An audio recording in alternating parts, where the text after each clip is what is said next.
안녕하세요. 보일입니다. 오늘 주제는 의료 인공지능과 생로병사 패러다임 혁명입니다. 제목을 이렇게 한번 정해봤고요. 최근 여러분들이 많이 피부로 느끼시겠지만 인공지능이 다방면에 보급되고 있고요. 근데 의료 분야에도 이제 도입되기 시작했습니다. 이전과는 비교할 수 없는 혁신이 일어나고 있는 건데요. 급기야는 우리가 전통적으로 생각하는 생로병사라는 어떤 고통에 대한 이해 방식마저도 변화시키고 있는 것을 볼 수 있습니다.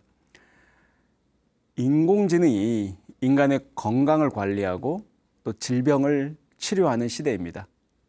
만약 병원을 찾은 당신의 증상에 대해서 인공지능 의사와 인간 의사의 진단이 다르다고 한다면 여러분들 같은 경우에는 누구의 진단을 더 믿으시겠습니까? 인공지능의 판단을 따르시겠습니까? 아니면 의사의 진단을 따르시겠습니까? 여기 인공지능 로봇 왓슨이 있습니다. 암 진료 인공지능 왓슨은 딥러닝을 활용해서 컴퓨터 단층 촬영 사진을 30만 장을 살펴보기 시작합니다. 그 사진들은 환자와 동종 질환을 앓았던 이전 환자들의 종양 사진입니다. 이 인공지능은 계속해서 실시간으로 환자의 신체 전체를 스캔하고 또 동시에 다른 질병이 있는지도 확인할 수 있습니다. 그리고 환자의 각종 진료 기록 그리고 다른 검사 기록 등을 검토하기 시작합니다. 그 중에서 환자의 종양과 가장 일치하는 형태의 사진을 찾아내고 폐암 일기라는 진단을 합니다. 그게 전부가 아닙니다.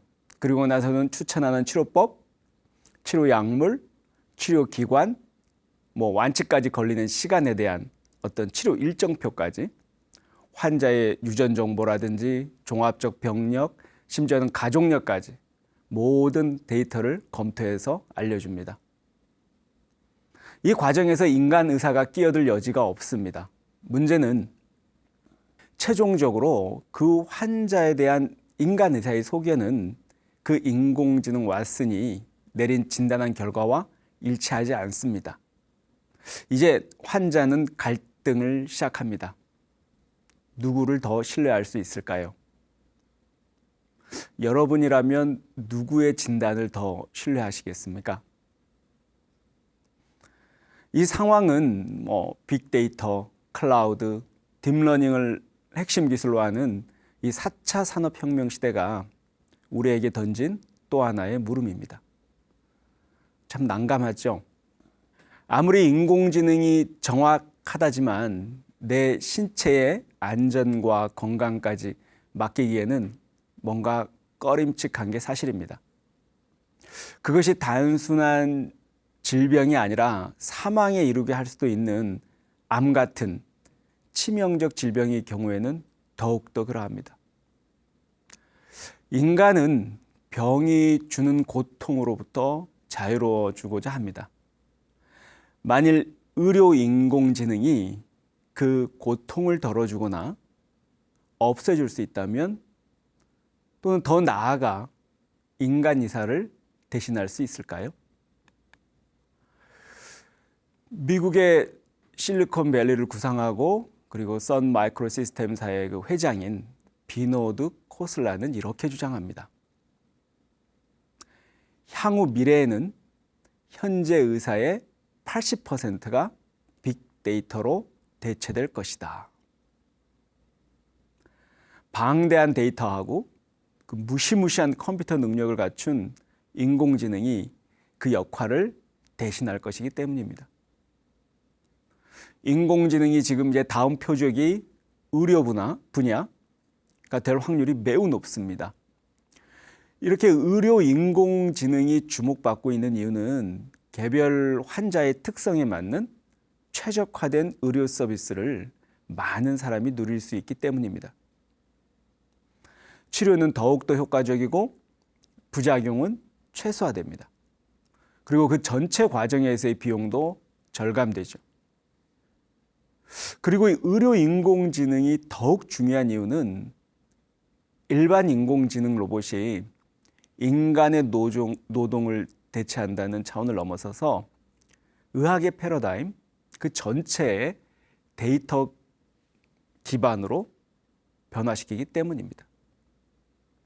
오늘 강의는 그 변화의 구체적 내용이 어떤 것이고 그것이 무엇을 의미하는지 생각해 보겠습니다.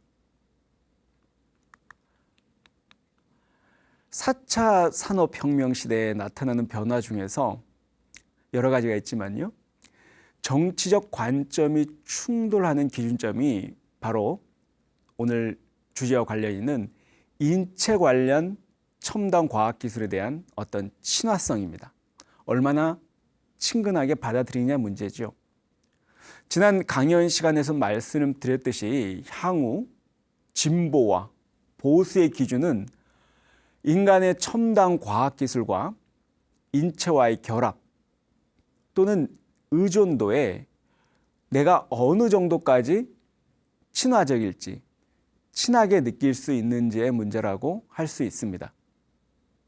이것은 기술과 인체 그리고 인간의 정서적 측면까지 아우르는 매우 넓은 범위의 문제입니다. 의료 인공지능은 바로 이 문제로 들어가는 그 첫 번째 관문이라고 할 수 있습니다.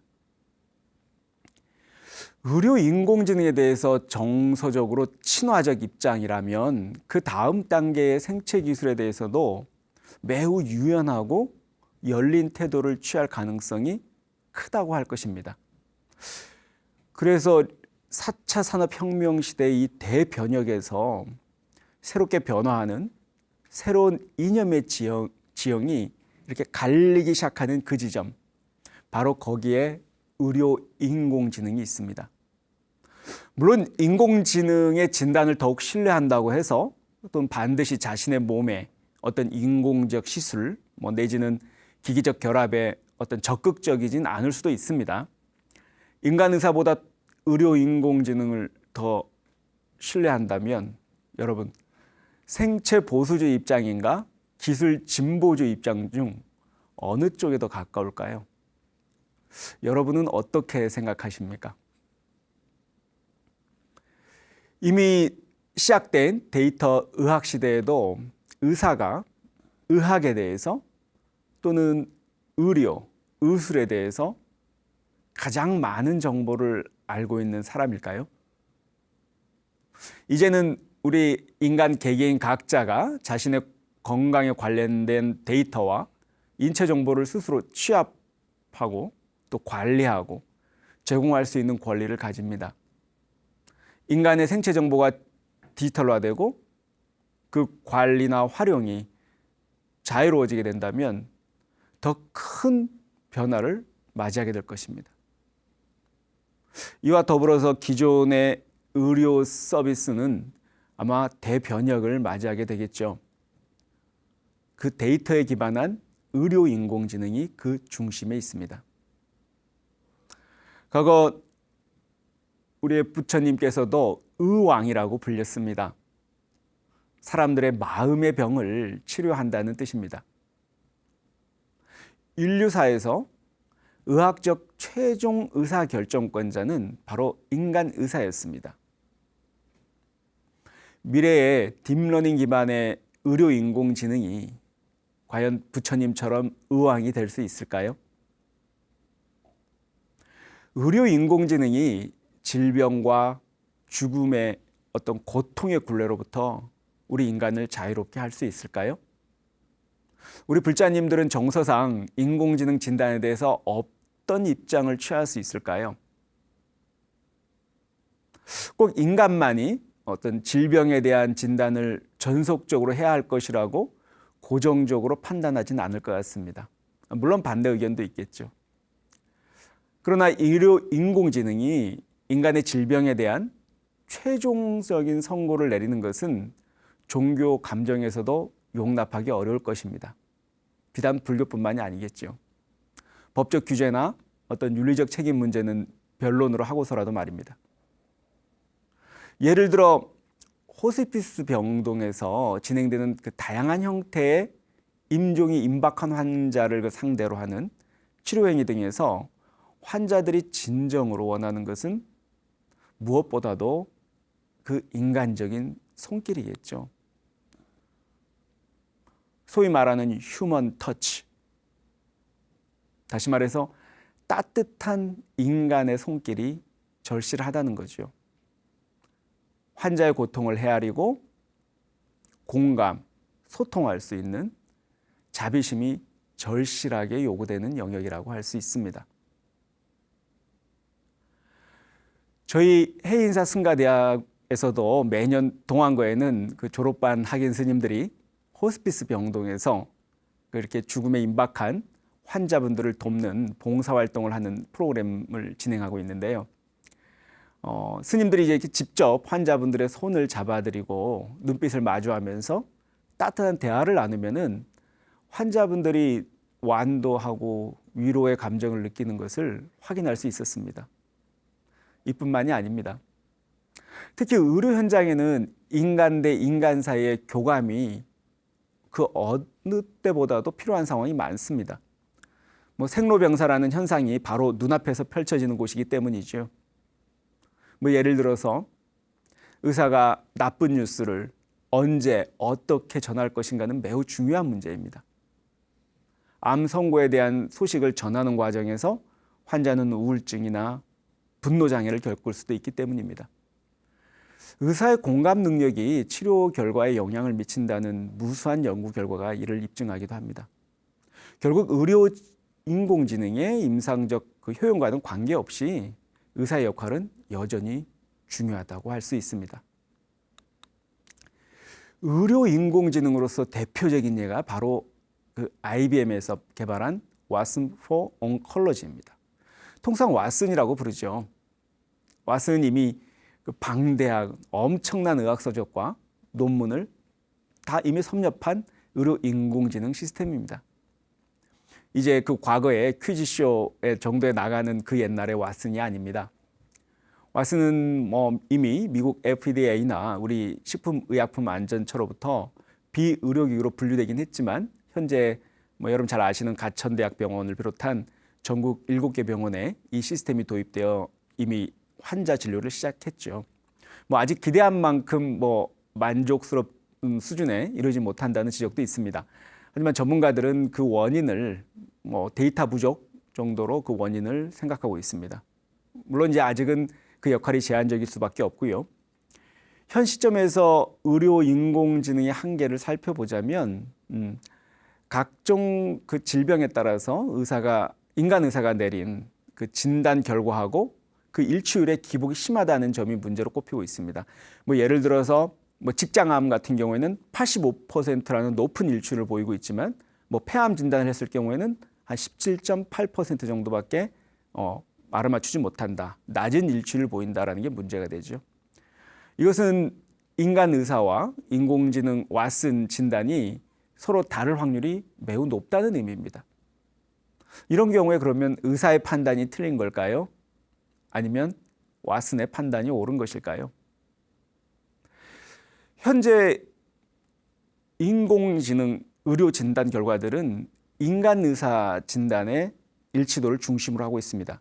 다시 말해서 이 기준도 중요하지만 왓슨과 인간 사이의 진단이 일치한다고 해서 그것이 의학적으로 오진이 아니다. 이런 것을 보장하는 것은 아니라는 것입니다.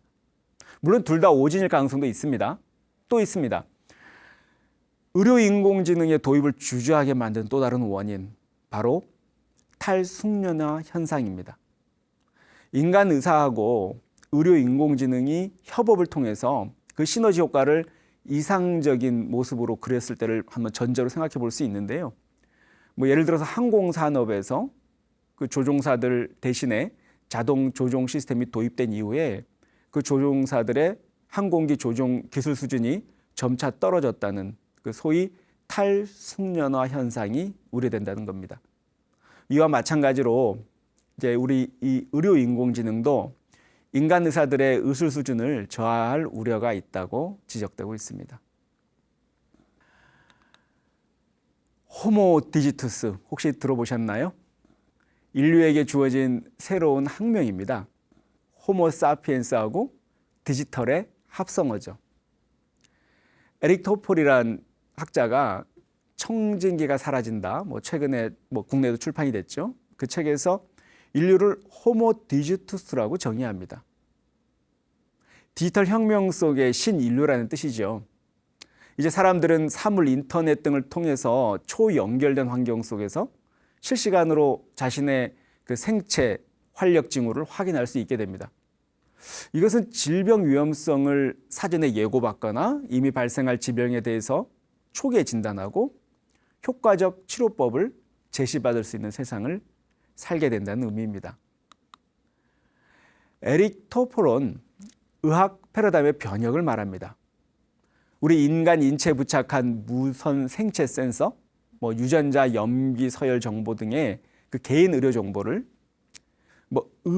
이전 세대의 어떤 전통적인 의료 데이터들과 통합해서 지속적으로 업데이트하고 있습니다. 에릭 토폴에 따르면은 이러한 디지털 의료 기술이 이미 상당한 수준으로 발전하고 있기 때문에 아마 수십 년 후가 아니라 바로 현재, 바로 인체를 디지털화할 수 있게 되었다고 주장합니다. 예를 들면 인공지능 혈당 관리가 있습니다. 현재는 혈당 검사는 바로 그 순간에 혈당을 측정하게 되죠. 혈당이 오르내리는 추이를 포착해내기에는 한계가 있습니다. 하지만 최근 그 IBM 사의 왓슨을 이용한 그 혈당 관리 앱이 있는데요. 슈거 IQ라고 하죠. 이 슈거 IQ는 혈당을 지속적으로 측정하고 향후 혈당 변화를 예측해 줍니다.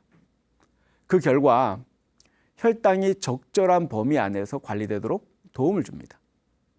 이뿐만이 아닙니다. 최근 딥러닝을 장착한 인공지능이 폐암, 당뇨, 유방암, 피부암 전부 이렇게 정확히 예측해내고 있습니다. 그 발전 속도는 매우 빠르고요. 수준은 완벽에 가까워지고 있고 그리고 범위는 의료 전 영역에 걸쳐서 진행 중에 있습니다. 지난 2018년 1월 구글은 딥러닝을 기반으로 한 새로운 의료 인공지능을 선보였습니다. 이 인공지능은 환자의 진료 기록을 분석해서 입원 환자의 치료 결과를 정확히 예측할 수 있습니다. 예를 들면 입원 중에 사망할 것인지 장기간 입원을 할 것인지 또는 퇴원 후에 한 달 이내에 재입원할 것인지 또 마지막으로 퇴원 시에 진단명은 어떻게 할 것인지를 다 조기에 예측한다는 거죠. 이렇게 해서 병원은 의료 인력을 효율적으로 운용하고 전체 의료 비용을 절감 효과를 기대하고 있습니다. 구글이 개발한 이 의료 인공지능이 대단한 점은 전자 의무 기록만을 데이터로 삼는 것이 아니라는 겁니다. 의사들이 손으로 직접 한 메모들, 즉 자연어로 기록된 진료 노트까지 전부 데이터로 활용되고 있다는 점입니다. 여기서도 딥러닝은 그 진가를 드러내고 있습니다. 가장 빠르고 가장 높은 정확성을 보여주기 때문입니다. 이 외에도 다양한 분야로 의료 인공지능은 이제 활약하고 있습니다. 의료 인공지능이 어떤 사후 진단에만 활용되는 것은 아닙니다. 그 진가는 사전 예측에서도 발휘되죠. 예를 들면 우리나라의 경우에도 그 서울 아산병원 연구팀에서 부정맥을 1시간 전에 예측할 수 있는 인공지능을 발표하기도 했습니다. 그리고 인공지능 전문기업 뮤너라고 있는데요. 거기는 세종병원하고 심장마비를 하루 전에 예측할 수 있는 그 심정지 예측 인공지능도 개발하고 있습니다. 이미 결과도 꽤 우수한 편이고요. 인공지능의 한계 영역으로 인식되는 정신과도 예외가 아닙니다. 그 최근에 MIT 테크 리뷰라는 잡지에서는요. 그 트위터, SNS 서비스죠. 트위터를 통해서 양극성 장애 환자하고 정상인을 정확히 구분해낼 수 있다고 합니다. 무슨 얘기냐면요. SNS에 올린 글의 내용과 그 올리는 패턴으로 그 사용자의 정신건강 상태를 알 수 있다는 거죠. 그 양극성 장애라는 게 불행하게 자살로 이어질 위험성이 매우 높기 때문에요.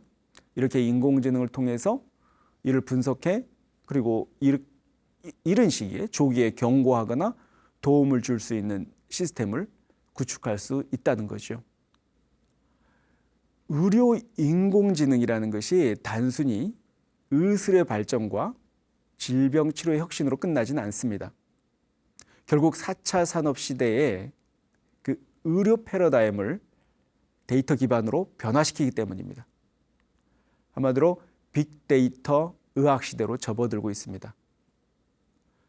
전문가들은 앞으로 3년 뒤에는 기존 의학 지식 총량이 2배가 된다고 전망하고 있습니다.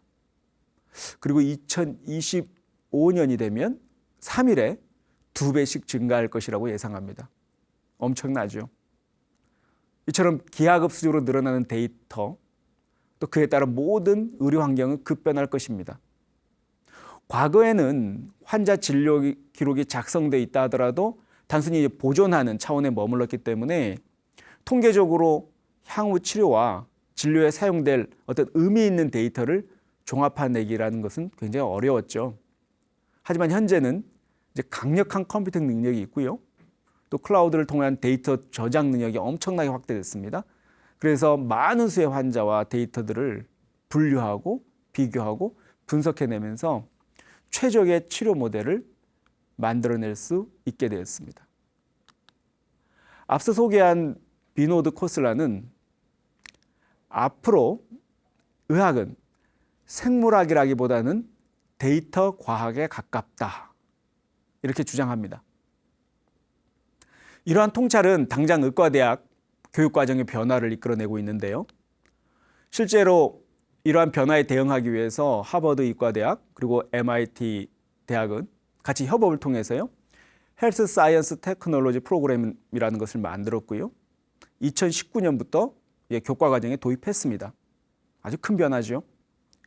의료 인공지능이라고 하면 질병에 걸린 다음에 도움을 받는 수단으로 이렇게 생각하기 쉬운데, 그 시작은 오히려 발병 이전 예방 단계를 주목하고 있는 거고요. 개인의 유전체 분석에서부터 시작합니다. 현재는 인간 개개인의 유전체를 신속하게 분석하는 그렇게 차세대 염기 서열 분석 기술을 통해서 30억 쌍의 인간 유전체를 분석하는 시간을 과거 15년이 걸렸다면 최근에는 3일로 단축시켰습니다. 놀랍지 않습니까? 15년에서 3일로 단축시켰다는 거죠. 우리 인간 개개인 한 사람의 유전체 정보가 약 100기가 정도가 된답니다. 이제 각자가 개개인이 자신의 유전체 정보를 조그만 메모리 저장 장치에 저장하고 휴대하고 다닐 수 있다는 얘기입니다. 세계 최대의 유전체 분석 장비 기업이죠. 일루미나사는 지난 2018년 신형 유전자 검사기 노바색 시리즈를 공개했습니다. 사진에 보실 수 있는데요. 이 기계를 통해서 유전자 검사 그리고 분석을 24시간 안에 끝낼 수 있고요. 관련 비용은 $100에 불과하다고 합니다. 우리 돈으로 한 13만 원 정도면 다 할 수 있다는 얘기죠. 이제 그 신묘한 의술을 자랑하는 명의를 찾아서 나서던 시대에서 치료의 열쇠를 쥔 데이터가 우리 손바닥 안으로 들어오는 시대가 된 것입니다. 의료 인공지능은 데이터로 먹고 산다고 할 수 있습니다. 딥러닝에서 이미 소개한 바와 같이 현재 인공지능의 그 비약적 발전은 바로 이 빅데이터를 동력으로 삼고 있기 때문입니다. 마치 과거 산업시대의 동력이었던 석유처럼 말입니다. 이 데이터는 4차 산업혁명 시대 그 자체라고 해도 과언이 아닙니다. 데이터가 돈이고 권력이 되는 시대입니다. 이 자원은 재사용이 가능하고 고갈될 염려도 없습니다. 또한 기존 데이터가 가공을 통해서 새로운 데이터를 만들어내는 그 증폭되는 속성을 가지고 있습니다. 한 명의 환자가 발병에서부터 완치까지 가는 과정에 많은 데이터가 생산되겠죠. 그것은 임상 데이터로 저장이 되고 또 새로운 환자의 데이터와 상호 비교 분리됩니다. 서로 결합해서 새로운 데이터로 확장됩니다. 새로운 자원이 등장한 거죠. 이렇게 데이터가 의료 인공지능에는 막대한 형태의 중요한 자원을 제공하고 있다고 볼 수 있죠. 데이터라는 거죠, 핵심은. 예를 들어서 여러분들 잘 아시는 구글사에서 만든 컨택트 렌즈는 렌즈에 닿는 그 이용자의 눈물을 센서로 감지합니다. 그래서 그 눈물을 통해서 그 혈당치를 비롯해서 그 개개인이 갖고 있는 각종 질병의 위험 수치를 다 측정합니다. 그리고 그 분석 데이터는 그 구글 본사의 데이터 센터로 전송이 되고요. 그리고 이미 그 데이터 센터에는 당연히 이미 전 세계 수많은 구글 컨택트 렌즈 이용자들의 그 눈물에서 추출한 질병 데이터들이 저장되어 있습니다. 이때 인공지능은 그 엄청난 방대한 데이터들을 서로 비교하고 분류해서 의미 있는 또 새로운 정보를 생산해내는 것입니다. 이렇게 수집된 밀도 높은 데이터들은 해당 환자의 생체 활력 징후, 이러한 여러 가지 심장 박동수라든지 여러 가지 혈압이라든지 그러한 여러 가지 데이터들을 1000분의 1초 단위로 그 변화와 추이를 감지합니다. 최종적으로는 데이터 센터의 전문가들이 그 연결 작업을 통해서 질병 예측이 가능해지도록 하는 겁니다. 이처럼 이 데이터의 홍수, 넘쳐 흐르는 이 데이터의 범람은 의료의 방향이 근본적으로 의료의 방향을 바꾸고 있다고 할 수 있습니다. 데이터에 기반한 인공지능 시스템과 의학의 융합은 앞으로 이렇게 해야 된다라는 당위의 문제라기보다도 이미 현실 문제라는 거죠. 이미 우리 현실에서 진행되고 있고 향후에는 더욱 과속화될 것으로 예상됩니다. 기존에 우리가 알고 있던 전통적 방식으로 고전적 의미의 병원에서 의사가 진단하고 처방을 해주던 방식이 급격히 해체되는 상황을 우리가 눈으로 확인하고 있는 거죠. 청진기가 사라진다고 합니다. 청진기. 청진기는 인간의 생로병사를 상징하는 도구입니다. 단순한 의료기가 아닌 거죠. 의사를 의사답게 할 뿐만 아니고요. 인간이 태어나고 늙고 병들고 죽는 그런 고통의 매 순간 함께 합니다. 청진기 특유의 그 금속성 접촉을 통해서 살아있으면 차갑고 냉정한 진단을 의사 선생님은 수행합니다. 어떤 경우에는 의사 선생님이 말하죠. 태아가 건강합니다. 심장 박동도 정상이고요. 이런 말 들으면 가족들이 이내 안도의 한심을 쉽니다. 또 이런 경우도 있죠. 숨을 한번 길게 내쉬세요. 이렇게 하면 환자는 그 말 한마디로도 곧 이어질 의사의 성고와도 같은 진단을 기다리면서 이렇게 긴장도 하게 됩니다. 청진기는 이 긴장의 심장 박동 소리를 낱낱이 기억하고 있죠. 마지막으로 이런 경우는 어떤가요? 오늘 밤을 넘기기 힘들 것 같습니다. 가족분들 모두 마음의 준비를 하셔야 할 것 같습니다. 이처럼 청진기는 인간의 생로병사의 중요한 순간마다 등장해서 생명의 소리를 들려주기도 하고 때로는 임박한 죽음을 예고하기도 합니다. 근데 이제 이 과거에 우리 이 청진기가 사라지고 있다고 합니다. 이의 의미는 의사와 환자가 서로 마주하는 일이 없어진다는, 점점 사라지고 있다는 의미와도 같습니다. 소위 말해서 치유적 접촉이 사라지고 있다는 거죠. 의료 현장의 변화는 이제 어렵지 않게 목격할 수 있습니다. 지금까지는 환자와 의사가 이렇게 인터뷰를 한 이후에 주로 혈액을 통해서 진단 검사를 받거나 CT나 fMRI 촬영을 통해서 진단하는 소위 방사선 영상의학 시대였다고 할 수 있습니다. 하지만 현재는 인간 유전자 분석에 그렇게 비약적 발전이 있어서 빅데이터 의학 시대로 진입하고 있습니다. 다시 말해서 청진기를 통해서 얻을 수 있었던 환자의 인체 정보를 다른 방식의 측정과 데이터를 통해 수집, 저장, 관리, 재생산까지 체계화할 수 있다는 의미입니다. 이제 의료 현장의 모든 것은 인공지능이 통제할 것입니다. 이러한 변화가 가능한 것은 엄청난 양의 데이터가 확보되어 있기 때문입니다. 유사하거나 동일 질환을 앓았던 그 환자들이 방대한 수치 데이터를 통해서 그 발병 원인과 또 치료 과정, 또 치료 시기, 또 결과, 예후까지 정확히 예측할 수 있습니다.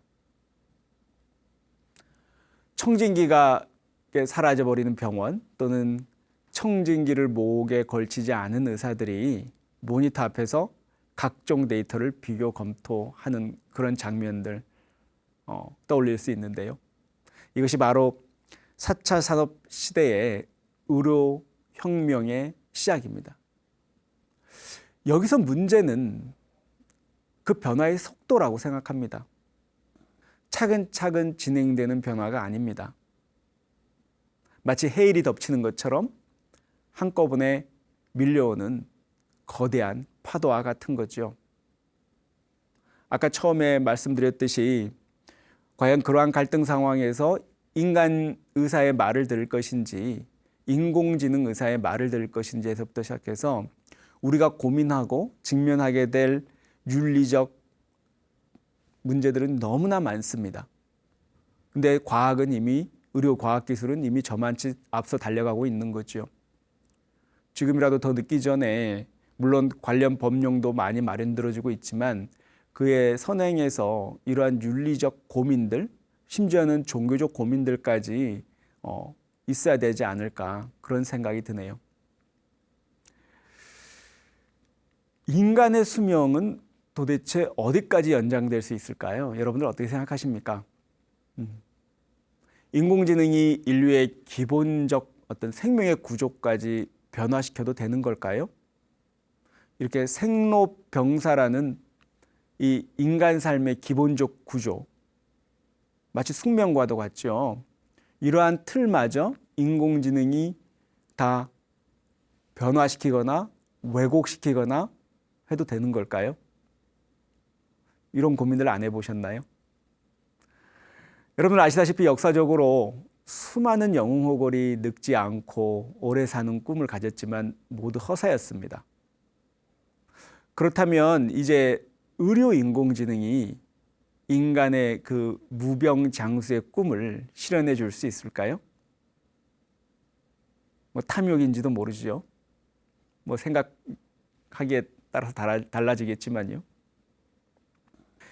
현대는 이렇게 의료 인공지능의 등장 그리고 그 빠른 발전 속도 이러한 것들 때문에 급기야 노화를 숙명이 아닌 질병으로 규정하기에 이르렀습니다. 인간 노화의 원인을 밝혀낸다면 그 수명이 획기적으로 연장할 수 있다는 생각에서 시작된 거죠. 지난 시간에도 잠깐 소개해드렸지만 실제로 구글은 그 자회사 캘리코라는 자회사를 통해서요 캘리코 프로젝트를 진행하고 있습니다. 그들에 따르면 향후 20년 내에는 노화가 정복될 것이라고 기대하고 있습니다. 그들 말대로라면 여기서도 저희들도 기대해 볼 만한지 모르겠습니다만은요. 구체적 예를 들자면 그 벌거숭이 두더지가 평균적인 주의 수명보다 10배가 넘고 그리고 또 암에 걸리지 않는답니다. 그래서 이러한 점에 착안해서 인간 노화 억제 연구를 진행 중입니다. 매우 진지하게 말입니다. 이 농담 같은 이야기죠. 하지만 그렇게 간단치가 않습니다. 한번 들어볼까요? 여기 구글 벤처스사의 빌 마리스 대표가 이렇게 말합니다. 만약 오늘 500살까지 사는 게 가능한지 자신한테 묻는다면 내 대답은 그렇다 이다 이런 겁니다. 생명과학이 모든 제약으로부터 자유롭게 할 것이라고 주장했습니다. 과연 가능한 생각일까요? 불과 얼마 전까지만 해도 말도 안 된다면서 다 웃고 넘길 얘기였습니다. 현재 구글은 이러한 연구에 그 수억 달러를 쏟아붓고 있습니다. 여기에 생겨나는 의문들도 수없이 많습니다. 영원한 삶을 통해서 한 인격이 완성되는 것일까요? 아니면 노화와 질병에 대한 의한 어떤 생애가 마감되는 것이 오히려 삶을 더욱 의미 있게 하는 것일까요? 그리고 과연 우리가 병고로부터 자유로워진다고 해서 우리가 더 이상 고통받지 않게 될까요? 수많은 의문들이 꼬리에 꼬리를 물고 일어납니다. 의료 인공지능 시대가 우리에게 던진 화두와 같은 거죠. 여러분, 의료 인공지능 얘기하다 보니까 저희들이 빼놓을 수 없는 이야기가 있죠. 바로 여러분들 고통을 겪고 있는 이 코로나 팬데믹 이야기인데요. 만약에 의료 인공지능을 얘기하는 과정에서 이런 상상 한번 해볼까요? 만약에 인류가 코로나 팬데믹과 같은 이러한 대유행병의 전파를 우리 미리 예측하고 대비할 수 있었다면 어떨까요? 뭐 요즘처럼 이렇게 심각한 전염병이 인류를 위협하는 상황에서는 뭐 더욱 절실하죠. 근데 실제로 놀랍게도 코로나 팬데믹을 인공지능이 이미 예측했었답니다. 여기에 그 세계보건기구나 미국의 질병통제예방센터보다도 먼저 신속하게 코로나 팬데믹의 대유행을 예견하고 그 위험성을 알린 인공지능이 있습니다. 바로 블루닷입니다. 블루닷은 전염병을 예측하고 그 확산 경로를 이렇게 추적하도록 설계된 인공지능 알고리즘입니다. 여기 지금 보시는 것은 여러분들 그 블루닷 홈페이지인데요. 이 블루닷은 코로나19가 우한에서 시작되었다고 2019년 12월 31일 최초로 전 세계에 경보를 울렸습니다. 이게 전부가 아닙니다. 블루닷은 이미 과거 에볼라 바이러스, 지카 바이러스, 사스 바이러스 발병 당시에도 예측과 추정을 진행한 바가 있습니다. 물론 성공적으로요. 수십만여 개에 이르는 다양한 형태의 데이터를 확보하고 빅데이터 서비스 베이스를 이렇게 구축한 다음에 이를 인공지능을 분석을 통해서 분 단위 또는 시간 단위로 분석 작업을 하는 거죠. 발병 원점에서부터 인구 통계, 의료기관 수, 가축 수, 심지어는 항공권 판매량, 그 지역의 실시간 기후 등등 모든 데이터가 이용됩니다.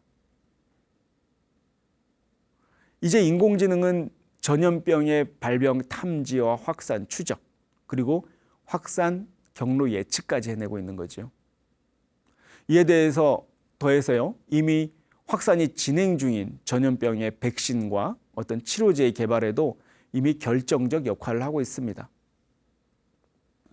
이처럼 의료 인공지능은 이미 인류에게 있어서 선택의 문제가 아닌 생존과 직결된 어떤 필수적 동반자로서 어느덧 우리 곁에 자리하고 있게 되었습니다. 오늘은 의료 인공지능의 역할 그리고 그 영향과 의미에 대해 생각해 봤습니다. 대방광불 화엄경 열애 출연품에는 이런 내용이 나옵니다. 마치 뛰어난 의술을 지닌 어떤 의왕이 만약 병자를 보기만 해도 모두 치유되듯이 비록 죽을 목숨이지만 몸에 약을 발라 그 몸의 작용을 병이 있기 전처럼 하네. 가장 뛰어난 의왕 역시 이와 같아서 모든 방편과 일체질을 구족하여 예전의 묘행으로 부처의 몸을 나타내어 중생들이 보기만 해도 중생들의 번뇌가 없어지네. 이런 대목이 나옵니다. 진정으로 의사 중에 최고는 아마 환자가 보기만 해도 번뇌가 사라질 정도라는 말인데요. 이 구절은 단순히 병에 대한 치료를 기술적 관점으로 보는 것이 아니라 마음의 영역으로까지 확장해서 이해하고 있음을 잘 보여줍니다. 또 다른 이야기도 있죠. 석가모니 부처님 당시에 지바카라는 명의가 있었습니다.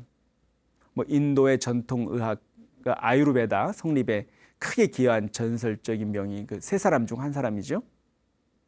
어느 날 지박하가 부처님을 친견하고 가르침을 받습니다. 그 내용이 이렇습니다. 부처님께서 말씀하시기를요.